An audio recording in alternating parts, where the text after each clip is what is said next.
The Bible, specifically the New Testament, how was it formed? Who chose the 27 books that are included in the Protestant Bible? I know the Catholics have 52 books. I'm not going to argue for the Catholics. I'm not going to argue for their Bible. The 27 books that are considered to be part of the canon. Abdullah and Issa have asked a very important question, and I encourage them to continue to ask these questions, and that is, was the canon put together by the Holy Spirit and then accepted by blind faith by the church, or was there a criteria that was used to choose these 27 books? Now, these 27 books have always been accepted by the early church. Certainly we do know that because we can look at the early church fathers' writings, and they all quote from these 27 books specifically, and also quote from auxiliary books that were authoritative but not canonical to support the other 27 books.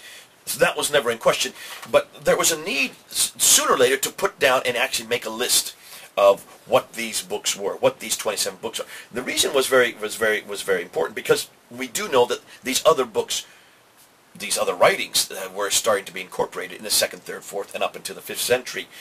There were heretics such as a man like Marcion, who in 140 AD put together his own canon, including only the book of Luke and 10 of Paul's epistles, and threw out all the rest. And so there needed to be a reference to come back to which were the ones that were accepted by the church.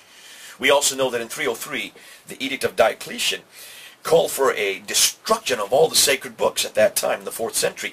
And so up until the 4th century, the church, which had been persecuted by the Romans, persecuted by the Jews, was under certainly an awful lot of pressure to decide which were the 27 books that had been acknowledged from the very beginning. And there were 5 criteria that they used. Let me just go through the 5 criteria very quickly. First was it written by an apostle? Was it written by a man of God, somebody that was considered to be an apostle within the church? That was the first criteria. Secondly, did that person, that individual who wrote it, did they prove that they were a man of God? Did they prove they are apostle by doing a miracle or a prophecy? Thirdly, did the message tell the truth about God? Were there any contradictions? Were there any errors? If there were, throw it out. If in doubt, throw it out was always the phrase that was used. Did it have the power of God? Fourthly, did it change lives? Did this book change lives? And then lastly, fifthly, was it accepted by the people of God? All the way through the early churches, the 1st, 2nd, 3rd, 4th century, until when Christianity then became the state religion. Those first 4 centuries, was it used by people? Did they use it? Those were the 5 criteria that were demanded of any canonical book, and all those 5 books had to be included in those 5. Now, interesting, there were books right up until the final list was finally written down to rubber stamp what had always been accepted. There was arguments, and there's still arguments today. Arguments concerning the book of Hebrews or 2nd and 3rd John. That is not in doubt. Now, it's interesting that Abdullah and Issa were upset that certain books were not included. And they listed the Apocalypse of Peter, which denies that Jesus is dead, the Gospel of Thomas, which is a Gnostic, denies the resurrection, Gnostic writing. Both those are 2nd century Gnostic writings. The Preaching of Peter, which is a 5th century writing, much, much later. The Gospel Ebione, which is a 2nd century writing that was adopted and many people believe was written by Jews. It rejected Paul's writings. And it also, many people believe, is a precursor to the Gospel of Barnabas, a 16th century fraud that Muslims love because this writing, Gospel of Barnabas, written in the 6th century, suggests that Muhammad is the one who Jesus had prepared the way for. The Gospel of Nazor, a 5th century, again, Gnostic writing, which became supposedly written by people that Waraq ibn Nawfal, the cousin of Khadija, was a part of. The Gospel of Nazarene, a late 2nd century writing, and Basilidian, Abdullah and Issa both mentioned them. Basilidius, who did not believe that Jesus was crucified, again, a Gnostic writer writing in the 2nd century. The Treatise of Seth, again, a 2nd century Gnostic writing. Have you noticed? There's a recurrent theme on everything I've just said. Take a look at every one of those writings that I've listed. Every one of them are either written in the 2nd century or up until the 5th century. They are all much too late. They would not be supported by the canonical the canon, because they are not written by any of the apostles. They were not accepted by the early church. They are written much, much too late to even belong to the canonical books. And so that's the reason why they were always rejected. But it's also what they have to say. Take a look at every one of these writings that Abdullah and Issa suggest. Every one of them had difficulties. Every one of them contradicted either the crucifixion of Jesus Christ, or the fact that he resurrected, or the fact that he was a son of God. In fact, if you stop and think of it, I can understand then why Abdullah and Issa wanted to choose these books, because they all support the Quran. They all support basically what we find in the Quran and the traditions, which seem to suggest that maybe those who put the Quran together got their theology from these writings. Could that be why why wanted them to be included in the canon? They're much too late. They could never have been included in the canon. The early church didn't even know about these books. They didn't even begin to appear until the 2nd century, 100 to 150 to 200 years later. Now, let's ask another question, and that is, what about the canon of the Quran? When you look at the Quran, you'll see, if you're going to ask about the Bible, you've got to also ask about the Quran. And what we do know about the Quran, as we saw in our last tape,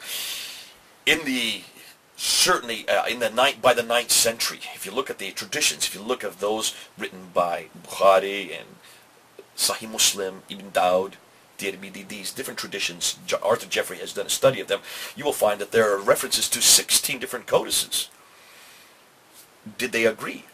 And I don't want to go into it again. I've already done it in the other tape.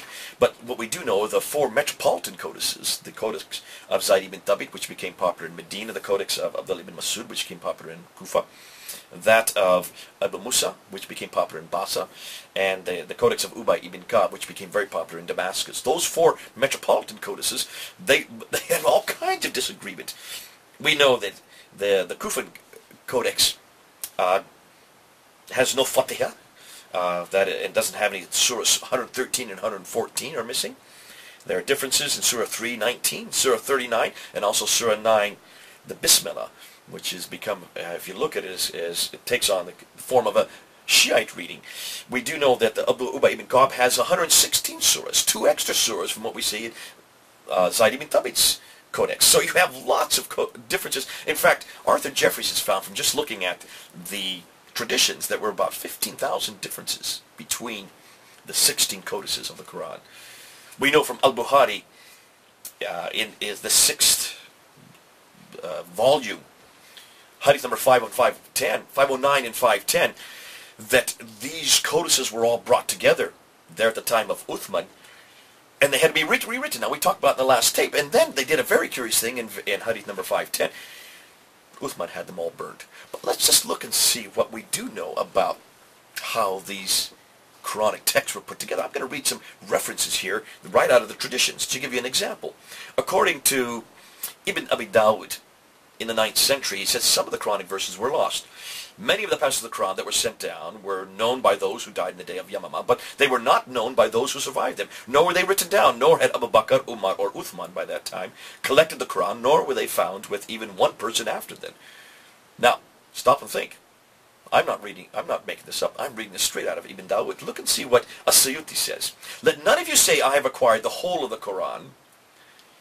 How does he know what all of it is when much of the Quran has disappeared? Rather, let him say, I have acquired what has survived. That's Ibn Umar saying this in the 7th century. Absolutely fascinating. I could go on reading hadith after hadith that talk about parts of the Quran that were lost, some that has disappeared. According to Sahih Muslim, parts of the Quran have been forgotten. According to Al-Bukhari, parts of the Quran have been cancelled. We used to read a verse of the Quran, revealed the connection, but later the verse was cancelled. That's from Sahih Bukhari saying this in the 9th century. Or what about when Bukhari talks about the verse on the Rajam, the verse on stoning? Let me just read that one. Allah sent Muhammad with the truth and revealed the holy book to him, and among what Allah revealed was the verse of Rajam, the stoning of married persons, male and female, who committed adultery. And we did recite this verse and understood and memorized it. Allah's apostle did carry out the punishment of stoning, and so did we after him. I am afraid, he's saying here, that after a long time has passed, somebody will say, by Allah, We do not find the verse of Rajam in Allah's book, and thus they will go astray by leaving an obligation which God has revealed. Sahih Bukhari referred to the fact that the verse of Rajam has been changed, has been thrown out, and you won't find it anymore in the Quran.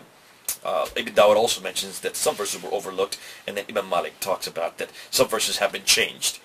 Hajjaj, Ibn Yusuf, refers in Ibn Dawud that others have been modified. So stop and think. Lost, disappeared, forgotten, cancelled, missing, overlooked, changed, modified. Talk about the canon of the Quran. Look and see how their canon was put together. Now, I said I would end with looking at the date for the canon of the Quran. Do any of you know when the canon of the Quran was finally formed? The date is 1924. The canon of the Quran that we have today, the books that we have, basically the Arabic that you see here, that was finally codified in 1924, less than 100 years ago. So Muslims need to be careful. We don't have this problem with the Bible. You do with the Quran. I'm glad I don't have to have that kind of basically canon that I have to support. It's great to know that our canon goes right back to the first century. It's great to know that those people who put it together knew what they were talking about, knew the people who wrote the books. And I'm so happy for that reason, because I know, therefore, I can trust it. I can trust the 27 books that are there. We didn't burn our manuscripts at all. There's no reference to anybody burning them. More than that, we know that when they were chosen for a purpose. I trust them. I hope you do as well. This is Jay, over and out.